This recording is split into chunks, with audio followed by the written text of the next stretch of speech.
Is-sajf jibda fil-21 ta' Ġunju u jintemm 3 xhur wara, f'Settembru. Iżda lil mid-dati, is-sajf Malti jinħass donnu l-itwal staġun ta' pajjiżna u ġieli nġarbuh ukoll barra minn żmienu. Ngħidu aħna f'Novembru, meta jkollna s-sajf ta' San Martin u meta tagħmel isħana fi ftuħ is-sena, tant li ngħidu li s-sajf ta' Jannar għana tal-fqiru tal-bidwi. Billi l-ksieħi kitli l-fqir, għandna wkoll il-qwiel, is-sajf kapott tal-fqir u għal minu baħ, aħjar if inkella aħ. Għandna mbagħad qwiel marbuta max-xhur ta' Ġunju, Lulju, Awwissu u Settembru. Bosta minn dawn il-qwiel jintrabtu ma' sħana, l-irjieħ u l-agrikoltura. Ngħidu aħna Ġunju ħanin, ixebba lill-bidwi u lill-fqir. U f'Ġunju tidħol l-għassa. Tal-aħħar billi l-bdiewa jkollhom jassu l-għeliq mis-serq tal-frott u l-ħxejjex. Bosta drabi, il-qwiel jinqdew bir-rima sabiex niftakruhom aħjar. Ngħidu aħna arqana tirrima ma' daħqana, ħut ma' but u nibqgħu sejrin hekk. F'Ġunju l-bdiewa arqana u l-uċuħ daħqana. F'Ġunju s-suq mimli ħut u s-sajjiet bil-flus fil-but. F'Ġunju ssib il-ftiet, il-bidwi u s-sajjiet. Ġunju ġunjett, ineħħi l-qmis u d-dublett. Ġunju għall-om ma' manju, fis-sodda jagħtina banju. Ġunju xahar ta' dris u fis-sodda tħoss il-qris. Ma' Ġunju il-ġurnata titwal u s-siġra titqal.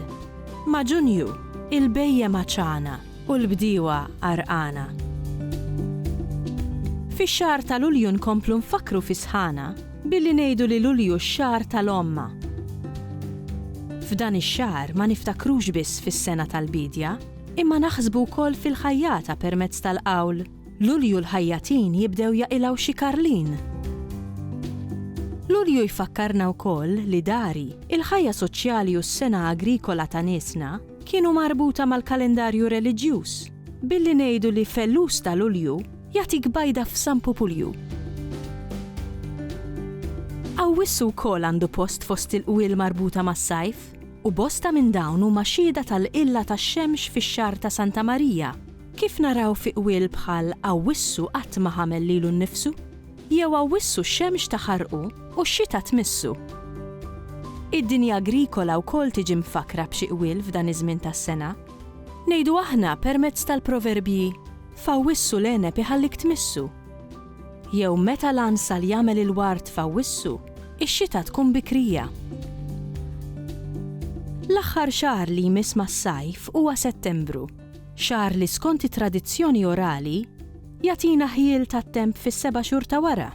Tant li niesna kienu jgħidu li qamar Settembru jiġbed 7 warajh. F'dan iż-żmien, is-sajt ukoll ikun imissu jissemma permezz tal-qawl. Kont ta' Settembru jgħabbi bil-gżiedz, kont ta' Diċembru hu wisq bil-qies. Fl-aħħar nett nistgħu nsemmu wkoll il-qawl xemx ta' Settembru tiftaħ il-bibien tar-rixtellu li jirrifletti t-tip ta' temperatura li jkollna f'dan iż-żmien. Billi ommijietna u missirijietna kienu konxi ħafna tal-istaġuni u tax-xhur, it-tradizzjoni orali tagħna hija mimlija b'referenzi għalihom, speċjalment fil-qwiel. Dawn tal-lum kienu biss ftit mill-qwiel marbuta mas-sajf u li huma xhieda ta' kemm jista' jkun rikk il-sinna.